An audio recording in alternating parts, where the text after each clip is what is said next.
Well, hello, everyone. It is Monday. The little button says it's live. I feel alive. I hope you feel alive. And hey, hope you had a great, strong end of the week. And just good to see everybody here. Lots of people here. Wow. Hello, first of all, to all the moderators. Y'all are the best. Hello, Caroline and Franny, and who else? Hey, Brandy, how are you? Merritt, good to see you. Hello, everyone. Hello, Sherry. Viola, good to see you. Reality is until it isn't. Isn't it the fact? Hey, Matt Hatter, how you doing? Good to see you, my friend. Knowledge Seeker, hello. 167, Nanny Brandy, good to see you as well. And Rebecca Bellstar, man, lots of folks here. Christopher, good to see you. Tim, how you doing? Dwayne Copeland, hello. Rod, Material Classified, always good to see you. Robert, hello. Jajaban, hello. Love that. Paradox, 743, it's how I live my life. So, Twisted Isby, good to see you. I love that. Get that. And Emperor Rex and Devin, Elizabeth, hello, Holly. Good to see you. David, hello. Comment. So good to see everyone. So let me just invoke favor. Got a couple of updates for everyone. I mean, best way to start the day, isn't it? So just invoke favor upon you. Overwhelming, overflowing favor, prosperity, and restoration. I don't know about you, but I like restoration. And may there be nothing missing and nothing broken in your lives. So, update on Patrick. Man, y'all keep him definitely in your thoughts. And, you know, even if you pray, I mean, it's all sending that energy to him. He says that it's a little, he said it wouldn't be so bad. They have people who come in twice a day to help with Angie. And he said, you know, it was the regular people, it would be fine, but it's different every time. So Patrick, we love you. Angie, we love you as well. And he says you ever been bone tired? You know what that feeling is? I mean, bone tired. That's how our friend is feeling. So let's keep him in positive thoughts. And again, you know, it's tough. You know, it's part of this life. It's the reality, the title of this show, When Reality Doesn't Matter. And it's interesting, when I was reading the comments earlier, just came from outside and it's cold out there. I want to tell you what, man, I mean, I had to get the sweatshirts back out. And they're saying it's snowing. So I hope we have it all summer long. I mean, I kid, you know, but it's interesting how the intensity to live in a world that it's hard to really define what reality is and what reality is not. The more you live on this path, the more you find out that how little we really know. I think I know where Aristotle, Plato, Philo, I mean, you know, the thinkers that started the discipline of philosophy, we're still struggling with those very same questions today, aren't we? And I want to bring out something. Give me 1 second here. I have a little something I want to show you. So, and I want to make, yeah. So, do you see that? Let me get that right up to the camera. That is a mustard seed. Now, that seed, once planted, I'll try to get it to you where you can see it, will in fact produce a tree that 30 feet higher You know, when I was in the religion thing under the God spell, it was really interesting that that famous verse, still know it. Faith the size of a mustard seed will move mountains. I always left with that going, crap. If that's what it takes to move a mountain, well, what the hell? I mean, what are you saying? It's like my faith is like infinitesimal. It's like down on the quantum level. That there's this quirk floating out there, and it says, "This is Wayne's faith." That's how I interpreted that. I mean, come on. I mean, that's what it says. And I wanted to demonstrate to you how we let these things shape our reality.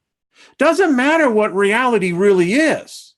I mean, the metaphor, the allegory of the size of what faith is, what it can do. I get it. I taught it, and but still, I mean, look at it.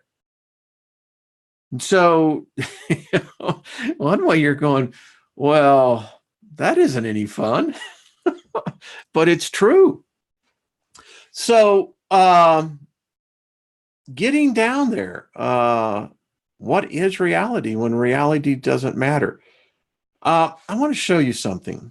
And it was one of the things that my wife and I, when we went there, moved us. Well, I'll put it this way. Once you go through this, it never leaves you. Never. So I don't know how many of you can see that. Those are shoes. If you're ever in Washington, D.C., I highly recommend you spend a good half day in the Holocaust Museum. You walk through the hall of shoes, soles. This is what I'm talking about when reality doesn't matter anymore. You see this? Stop. And even those of you in the chat room, stop. Now, understand their reality was much different than anything we could call reality. Each one of these shoes represents a human soul. They walked in these shoes. Whether the shoes were large or infant size, they're all stacked there. There is a smell that permeates this room. It's a smell unlike any smell that when I see this picture, I can smell it. I literally can smell it. It is tactile. It's tangible to me. And if any of you have visited the Holocaust Museum, you know of what I speak of here. We live in a reality where we want to say, this doesn't happen, but this happened in the modern time, folks. Brutality, horror, death.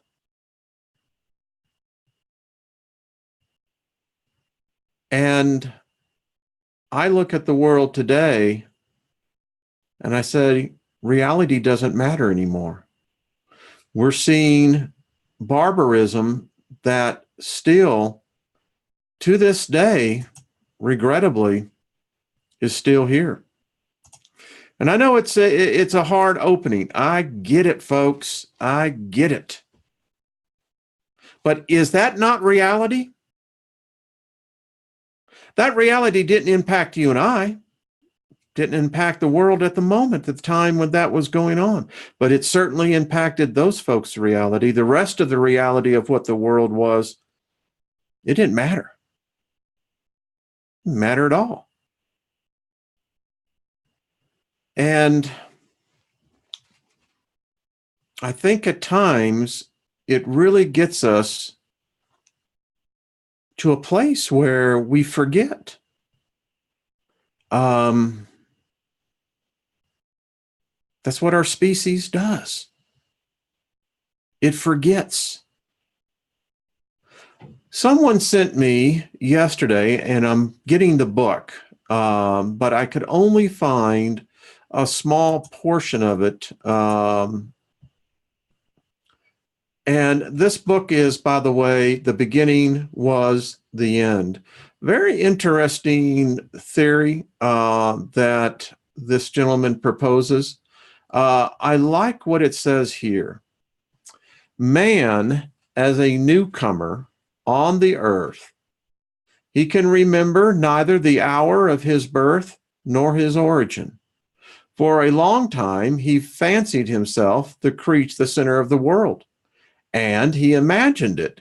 And by God's will, its appointed master, he placed himself at the apex of an imaginary self-constructed pyramid, and he has had to climb down from it step by step in the course of the last 2,000 years. He stands at the present at the lowest step, but he must now retreat even from there.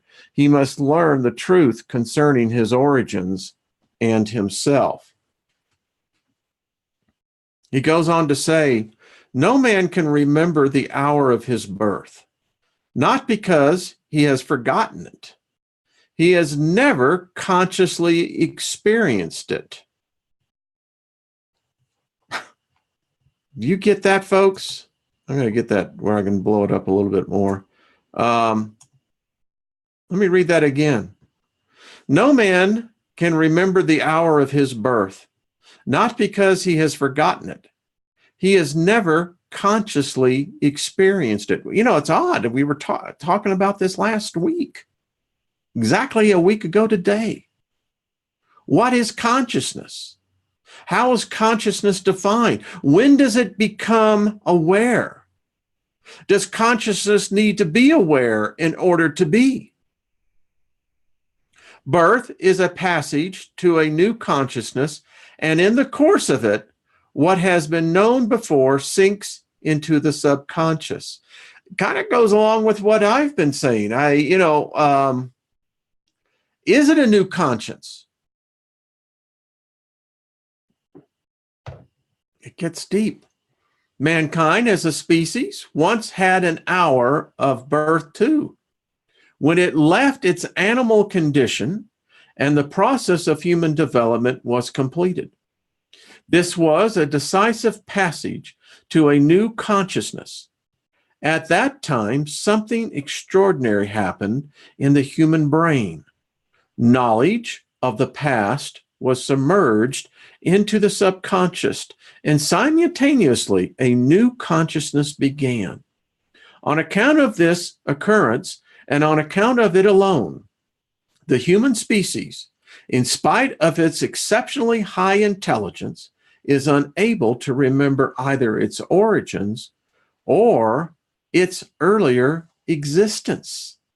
Only since that time has man been confronted by the tormenting questions. Where do we come from? What are we? Why are we? Where are we going? Now, I just want to add here, remember, this was written some time ago. They didn't have the Human Genome Project. They didn't know what we now know today, that we are not human beings. There is no such thing as a human being per se, technically. Sapiens are at best, what can I say, a mutt. We're not a pure species. We're hybrids. We have nothing of our origins because our origins, according to our genetic code, comes from many different places. Yeah. On account of this occurrence, no one was able to answer him. For the witnesses of his birth, the animals and plants, were silent. We have become so arrogant digital man, technology man, I'm just going to say it's going to be homo techninus, because we think we're the technology man. But there was a time when apparently we could talk with the plants and with the animals. His surroundings held their peace. Curious and uncertain, he began to answer these questions himself. He established that he was superior to his brothers, the animals, and that he surpassed them by reason of his intelligence and cunning. He recognized that he was able to shape matter according to his own ideas for his own ends. He wandered over this earth and found no end to it. He looked at the sun, the moon, and the stars, and these seemed to move around him. This led him to an egocentric laudatory hypnosis hypothesis concerning himself and the world. God alone stood above him. For man, the world consisted of the earth, which was flat and firmly anchored. The sun and all the stars circled around the earth. He, man, lived on the middle of this flat earth, and he was the crowning achievement of creation, because the world for him was only the earth.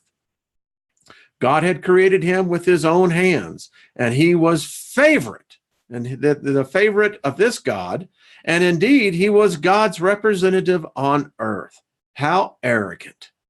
Only through man was meaning given to creation of the world. Indeed, God had man made in his image. So if man wanted to see how God appeared, he need only look in the mirror. As I've said, no God has ever manifested before any human or humanity as a whole. And I know people don't like sometimes to hear it, but prove me wrong.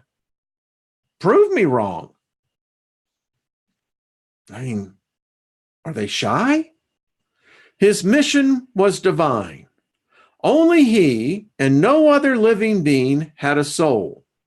He alone was called to know God, to recognize him, and to praise him. He was to rule on earth and preserve and effect divine justice and harmony. He was to improve all God's works on earth, more to finish God's uncompleted work through his own progress. God had given him intelligence in a high degree for that purpose. Strengthened and encouraged by this self-formed theory, he placed himself at the apex of his imaginary pyramid, and from there he sang his own praises. Folks, I know it's hard to accept, but who are you praying to? What?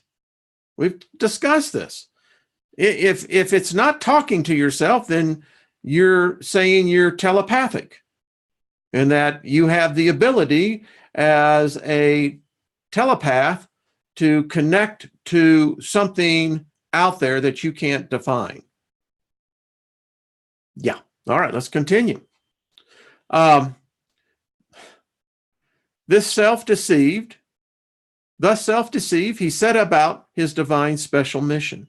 He wanted to govern the world, but soon became aware that he could not govern himself.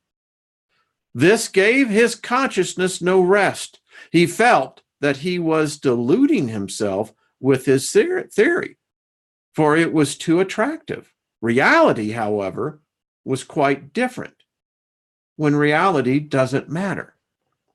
He saw that animals and plants lived harmoniously in the framework of a divine order, which he was unable to do, and felt that in himself something was lacking, which was necessary for his happiness on earth. Certainty in and satisfaction with himself, and harmony and peace with his fellow man and the world around him. He searched in desperation for the meaning of his existence and could find none. But he never openly admitted it. For such an admission would have stamped him as an imperfect being. With ever-increasing doubt in his heart, he remained at the apex of his imagined pyramid. Then, 2,000 years ago, his peace of mind was deeply shaken. A Greek maintained that Earth was not a flat disk, but a sphere. This disturbed man's notion that he was placed at the center of the earth, for there is no center on the surface of a sphere. He was forced to take a hesitant step down from his pyramid and console himself with all that remained of his imaginary world. I contend, ladies and gentlemen, today, digital man, modern man, is as deluded as ancient man was. We really think that we're the apex of all creation. But the earth was still the very world for him. The sun, the moon, and the stars circled around it. And he was still God's favorite creature, created by God himself with his own hands so that he could delight in him. He was still the cleverest being in the world and the only one to have been given a soul by God. Then 400 years ago, man had to sustain a further shock. It was established that it was not the sun that circles around the earth, but the earth that circles around the sun. Oh my God! How many people died in that reality that didn't matter? The man who demonstrated this also discovered that many other planets, some even larger than the earth, circled around the sun. This was bitter news. Man's special place in the universe took on a still paler hue. Reluctantly, he climbed a further step down from his pyramid and consoled himself a second time with the remains of his idle conception concerning himself and his world. He was still left master of the planet, which had been selected for him by God, and he was still the crowning achievement of creation, destined to rule the world. For there was only one sun and only one inhabited planet, and that was Earth. This and this alone was the world, and by God's will, man was the cleverest being in this world. Only a few decades later, more bad tidings came to light. A Christian monk had the courage to affirm that there are millions of much larger suns with thousands of millions of planets circling around them, many of which are 1,000 times larger than Earth. This was too much for him, for man. He felt deeply insulted and persuaded himself that God was insulted by such a theory too. A holy tribunal, which stood under the direct patronage of God, therefore condemned the scholar to death and had him burnt alive. Thus was God's authority reestablished, when reality doesn't matter. But almost before the smoke from the fire at the stake had dispersed, man, humiliated and shaken, was forced to take one further step down. For proof of the truth proclaimed by the scholar they had burnt was overwhelming. So there were indeed millions of suns and thousands of millions of planets. Man consoled himself again with what remained of his theories. He was still the crowning achievement of creation and the only being with a soul. God had created him so that creation might have meaning. For God wanted to have someone who could value him so that he might step forth from his solitary and anonymous position. The creature newly come to earth without a memory was still convinced that without him, the world would be incomplete and God himself unhappy. It was only about 500 years ago when trading seafarers were visiting distant peoples and civilizations more frequently and hearing different myths and theories concerning the origin of man, that people became more critical of their own. For according to different civilization, man was said to have been made from earth, from water, from the scent of flowers, from fire and lightning, and even from a drop from heaven itself. In India, one legend has handed down among many according to which man once lived under the earth, and only at the latter stage caught hold of the tails of the cows as they grazed and was pulled up by them. Wow. Other peoples believed man to be a direct descendant of unions between gods. This imaginary genealogical tree put man in a thoughtful mood. There could not possibly be so many different truths concerning his descent.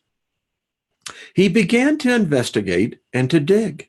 He found the 10,000-year-old remains of the bones of his forebears, but these were no different from his own.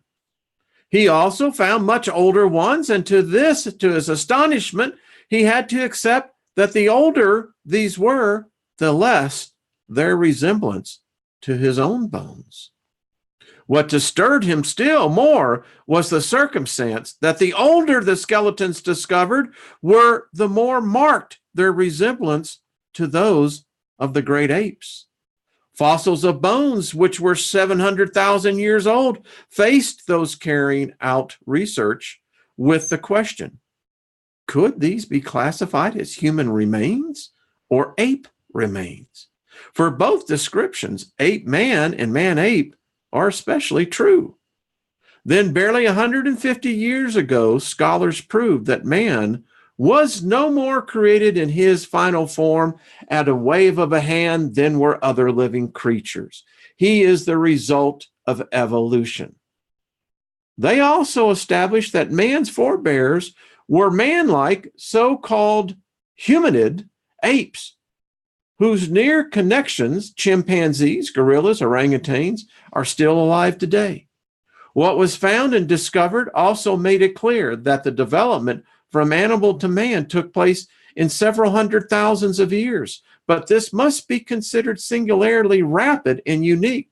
There are no parallels in biology for such development. This bitter news oppressed man still further, when so much had already been whittled away from his special position in the universe. His divine origin and his divine mission were even more open to question. Faced with these proofs, man had no option but to accept his descent from a hairy animal. But he scrupulously avoided describing his ancestors as apes. He named them ape-like creatures. For man, though deposed from his throne, does not want his ancestors to bear the same name as those hairy creatures he laughs at in the zoos.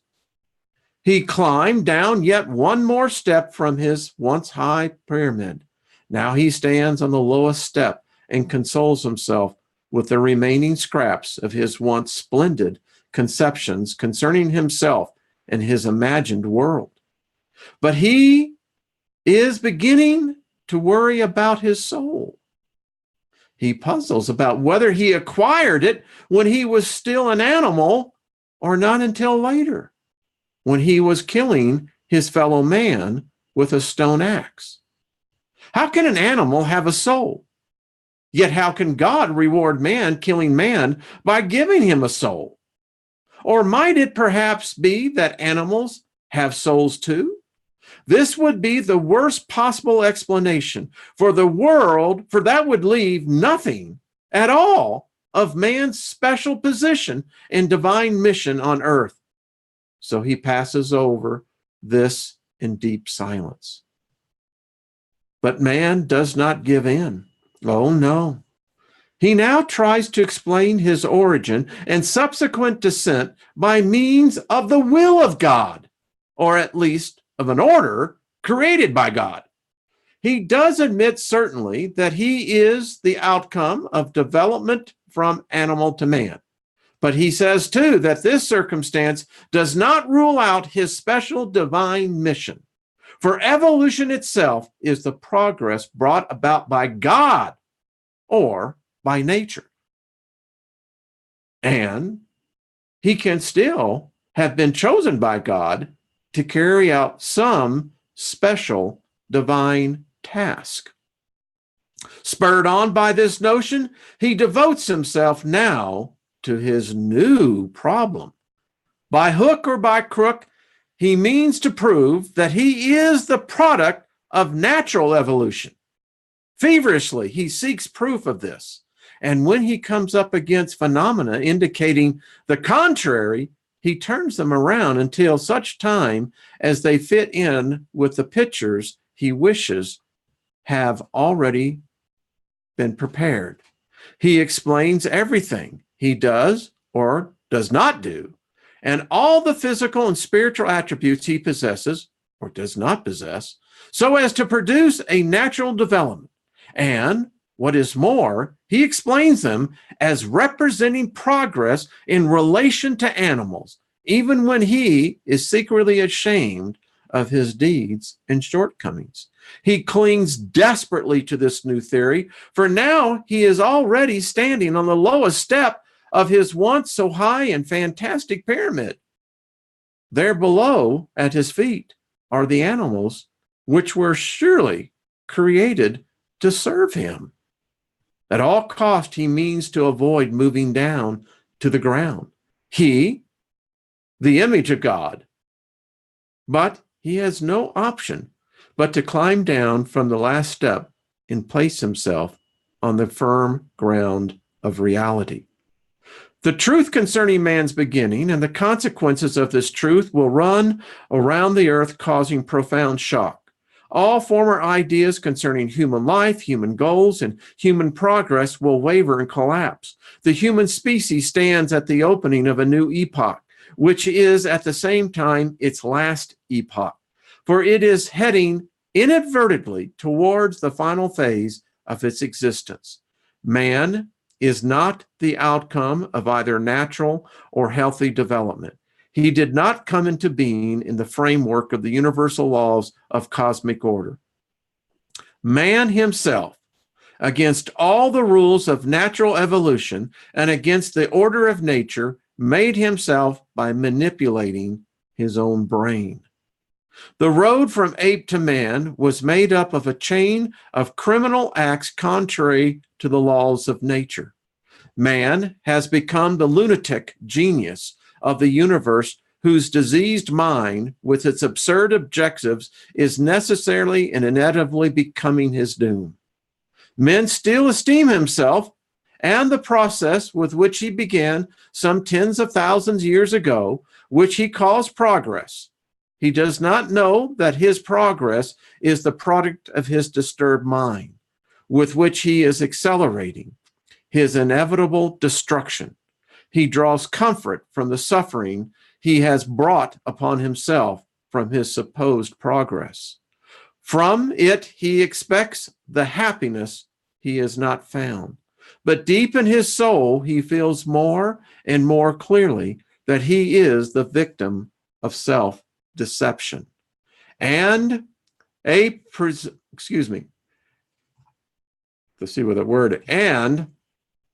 presentiment tells him that he is facing fateful times, which he cannot grasp and cannot control. In the quiet before the approaching storm, he holds his breath. He listens fearfully to the distant rumbling of thunder, and hopes, as he listens, that his senses are deceiving him. They are not deceiving him. That, folks, is something I wanted to share because it goes right in line with what we have been talking about on this whole topic. It's a heavy thought, isn't it? Like I said, I'm getting the book, and in essence, What this gentleman theorizes is this. At some point in sapiens development, we began to eat the brains of, you could say, our ancestors. And I know that sounds odd, but the consumption of human brains is something humans have been doing almost from the get-go. And that is something that, well, I don't know about you, but I find repugnant to me personally. But we know that something happened. Something happened in a very short period of time that genetically produced us. And it gets down to this thing about what reality is. No one wants to accept that reality.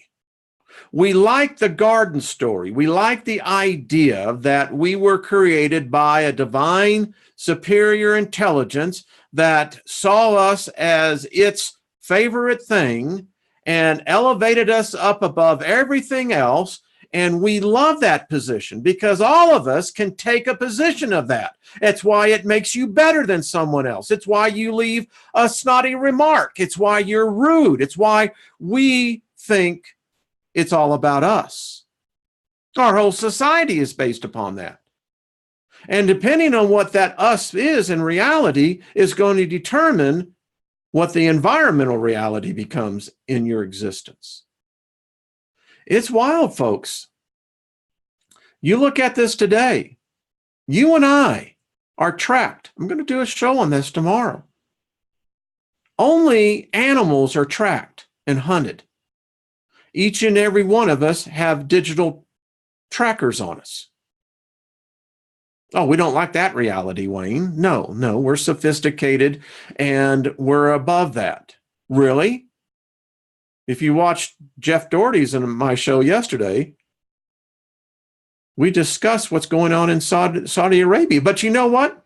They're just crucifying people openly, killing homosexuals, anyone who doesn't believe in their religion. Beheading. But other places of the world are just as cruel. I mean, the United States, it still practices state murder. And that's what the death penalty is state murder. Murder is murder. Why is it that we like to murder each other? Why is it that it seems like all wars, trade wars, financial wars, whatever they are, they're all meant to hurt or to kill people or to bring you into control? But no, we fell from grace, Wayne. You don't understand. There's this imaginary bad guy that's got horns and he has got a tail, and he's the one. Why he tempts us, you know? What children? No. We still like to kill. That's why we'll never leave this planet. Man will never go to the stars. Number one, our bodies will never allow us to. The latest space medical science is that the sad reality is this. They now know, they don't even know if Mars is capable of delivering healthy humans. It seems like when our bodies get out of this environment, the very bacteria that we live with right now, in your eyes, you've got living, get this, folks, living creatures that actually eat the dead refuse coming off of your eyes. But the point is, our bodies will not allow us to go to space. You know why? Because now we're finding out the very germs, the staph germs that will eventually kill you, by the way, will accelerate in growth in a zero gravity atmosphere, in space itself. The sad reality is becoming, we may never, ever get off this planet. Because we'll take our tendencies with us. Hard reality, I know. But that's what we're finding out.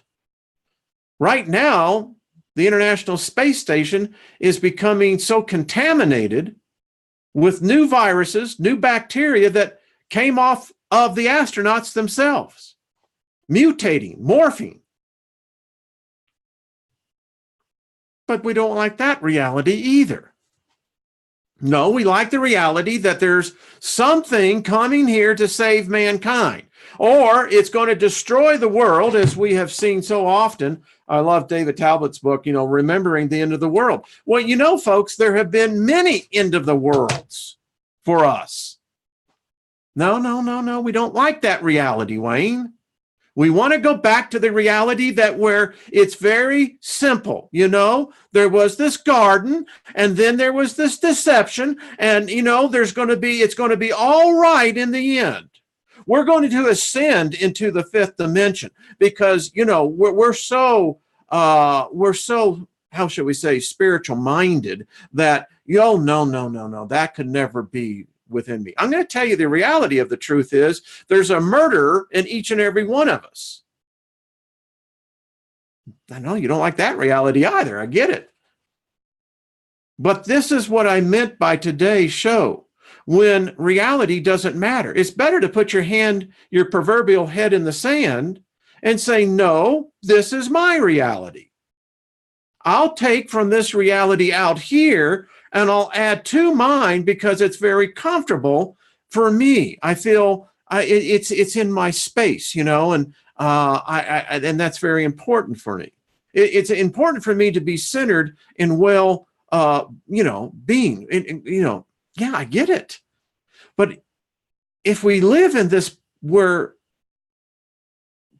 reality itself is ambiguous in definition, it's weird. I mean, there's something that goes on with us, something about man that doesn't make sense. Our science isn't making sense. Listen, I did well, invested in those companies that were doing that. The thing that the Human Genome Project brought forth, it brought a conundrum because we're not what we think we are. We are the garden. The powers cultivated our ass. Well, Franny, that's what they said. There was no man on the earth to plow the fields. Yeah, that's like, okay, now wait a minute. Yeah. And, this is what the show's about. It's about presenting thoughts that, quite frankly, a lot of people don't like to hear. I can get it, but don't blame me, folks. I'm just bringing out a topic. It's a topic because it's one that preoccupies ourselves. At one place, we're in this place where we enjoy living. We like getting up each day. Some things are very difficult for some people. Others, their lives are, not any of our realities. I mean, you've got people now today that are so elevated that they have no idea what the common person's reality is. And when their reality begins to be subjected upon our reality, that changes reality. When reality doesn't matter. Don't shoot the messenger. Exactly, Twisted Isby. That's just it. Listen, I find sometimes what I read, I sit back and I go, wow, where was that individual at? But you got to dig the fact that, man, they were there, they wrote the book, and they were able to put down their thoughts coherently in order for their reality to have an influence on my reality, because everything you read begins to add eventually to your reality. Now, when we die, what really is going on here? We've blown away the garden story. I mean, we know that doesn't exist, but it's still nice to have, it's like, yeah, I know, but because it gives us a starting point. Man loves to have a starting point because with a starting point, we can judge time. We can judge supposed progress. That's how we do everything. We have to have a starting point. And the problem with man today, we don't know where our starting point is. We don't know. We may have been brought here, may have been mixed breeds. I mean, it's becoming very obvious that Earth, in one sense, has a plethora of life forms. We see in other planets like Mars that there was obvious life forms there. We now suspect, and even on Jupiter's moons, that the oceans there are warm enough now to sustain life. We're now defining life, that there is not just carbon-based life, there is silica-based life. There is probably as much base life forms as there are in the periodic table, and even those elements that we've yet to discover. And speaking of discovery, to show you how things are really getting out there, folks, did you see this? This will eventually have more and more, as he gets this pulled up, it's going to have more and more of an impact on us. This is a NASA scientist. This, I think, is just the very tip, the needle tip of a much bigger sword. They're finding out the speed of light is changing. If, as this scientist, Louise, I think her name is Roffrior,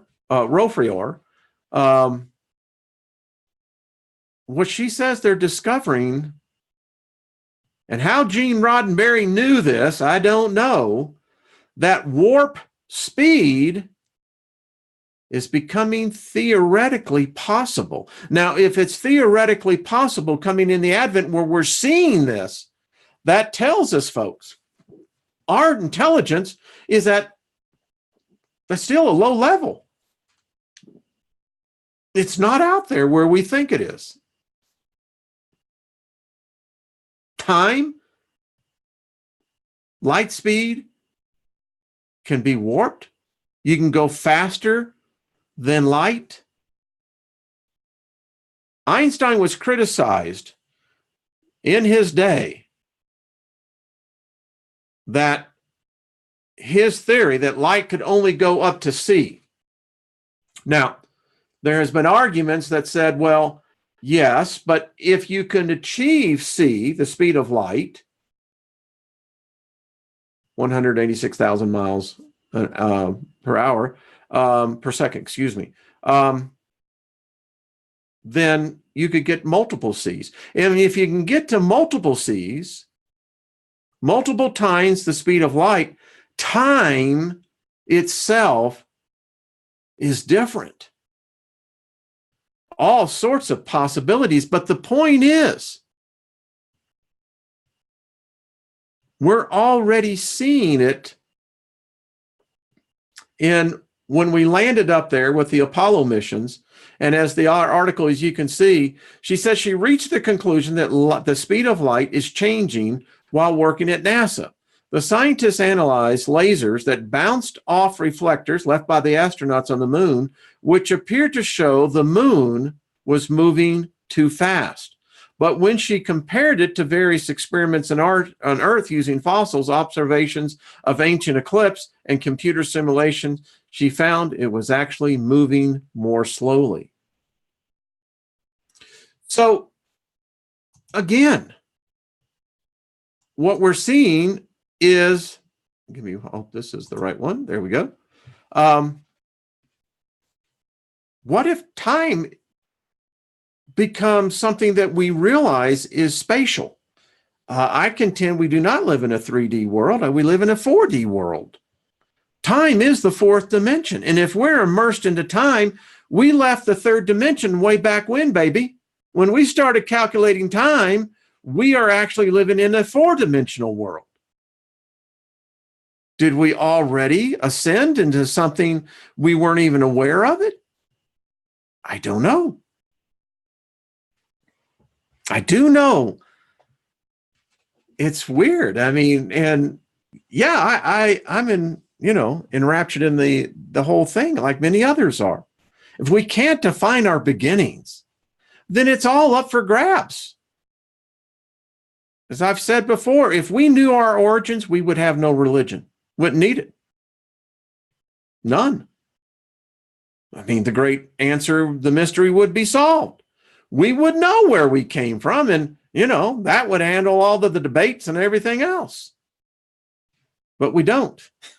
And thus we struggle. And that's why we get into philosophy. That's why we get into the sciences of, archaeology. We like to see where the future is, but here's the reality of that too, folks. You, right now, listening to me right now, you are your ancestors' future. You're living it. You're living what they imagined. And what we always find out is that it never was what we imagined. None. We're so good at that. We really are good at that. We're masters at that. And so here we go. If the speed of light changes, how do we define ourselves then? We define our whole existence by time. Time is relevant to memories. Memories invoke that moment in time. We say a moment in time. It's literally just that, folks. It is a moment.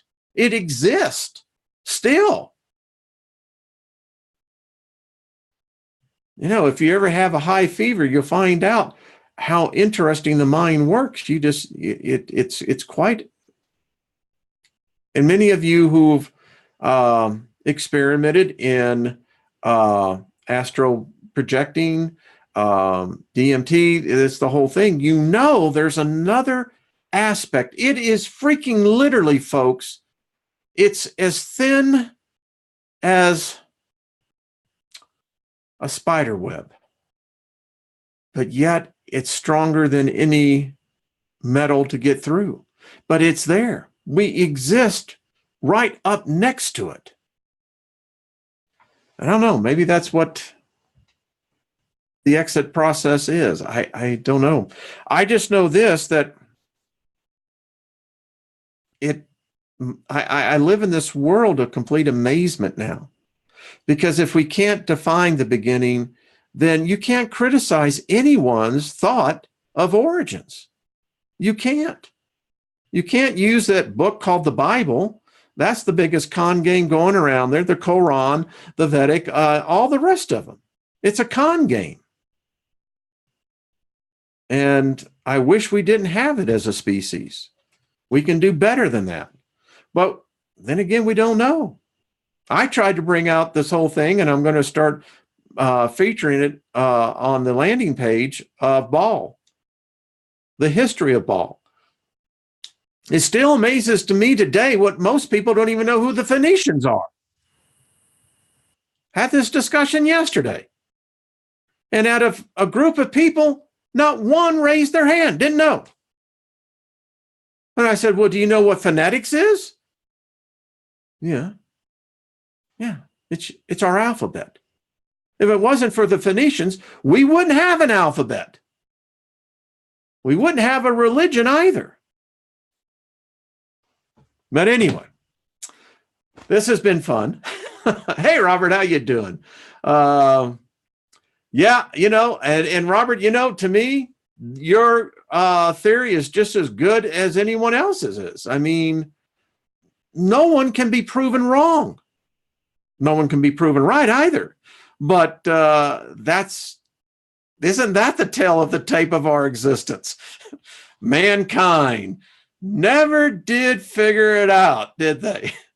And, listen, I will say this.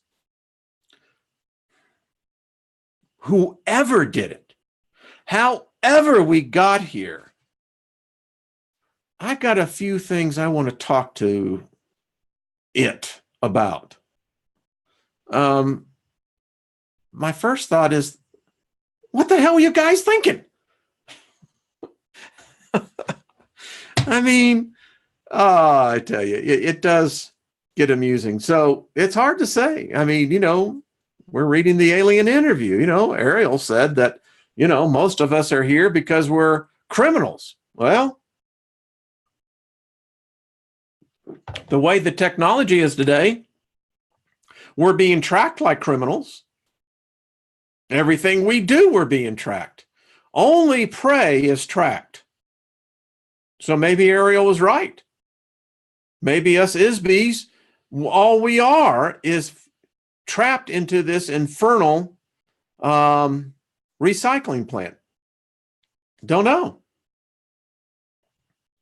It's hard to say, but I don't like it. You see, and that's the other part of that when reality doesn't, like, well, Wayne, we don't want to hear that. Don't tell us we're a prisoner. Why? We're sovereign. We're above all that. Yeah, so do I. I like to think that too. I'm right there with you. It's like, by God, don't you know who I am? I can see me going on the other side. Why? You don't know who I am? Why? I don't know. Maybe we all go back into the soup. I don't know. All I know, there were too many cooks in the kitchen. That's all it can be. Someone added something or forgot to put something in when they were, you ever have made a bouillabaisse? You really have to watch it, and if you leave out one key ingredient, maybe that's what they saw. Oh, crap. Did you see what we did? How are we going to tell them about this? Oh, we don't. Okay. I think that's how we'll approach this. We'll let them figure it out on their own. Oh, folks, I love it. Y'all are good people. Thank you for tuning in. We've got to laugh more. I don't know. It's a confused mess out there. It's I said nest. Boy, now wow. See, I meant to say it's a confused mess, but nest. Hive mentality. We got a letter from Source, but I read a couple of y'all's emails, and I know that in one of them it was very well discussed that the nesting, collective consciousness, if humanity is in fact an assemblage of a collective consciousness, then the hive mentality takes on a whole lot more meaning, wouldn't you say? Yeah, I mean, individually, we depart from the hive, but it seems like no matter what, you end up coming back to the hive. I don't know. Yeah, I wish that they would republish it too. The beginning was the end. I'm going to get the book, and I'm going to do exactly like I did with the Liber Lilith. We'll break it down chapter because it's fascinating. I think the guy was onto something, and even if he's wrong, doesn't hurt for us to just go ahead and peer inside of his head. My wife said that when she met me, she said, I truly understood what Wayne's World was all about. So anyway, all right, folks, I'll see you tomorrow at the same time. Be good to yourself. And hey, if you get any epiphanies, revelation knowledge on origins, send me an email. Love to have, we ought to get a number of you who would like to come in and do a really good discussion on this. Get a panel put together. We'll get 3 or 4, and I think we could have a good, lively debate, or not debate, even a discussion on how do we determine our origins, and how does that fit in to determining how the future lies for us? I mean, if you believe in reincarnation, then to me, the sad truth of that is you are the future already. And if it's going to be more like a freaking prison, hell, that sucks. So anyway, all right, folks, be good to yourself. I do appreciate you. You're the best. Thank you for spending your hour with me. Thank you. Thank you, Twisted Isby. Thank you. Y'all are great. Appreciate it. Well, until tomorrow, keep thinking. That's how we figure it out. Maybe, I don't know. where does thought originate from? Where does your thoughts originate from? How do we originate thought? Is it all from a central core? Is all thought basically from the same single source? Or is thought individually created through the individual ISBE? I don't know. All right, folks, appreciate it. Peace to you. We'll see you later. All right, bye-bye.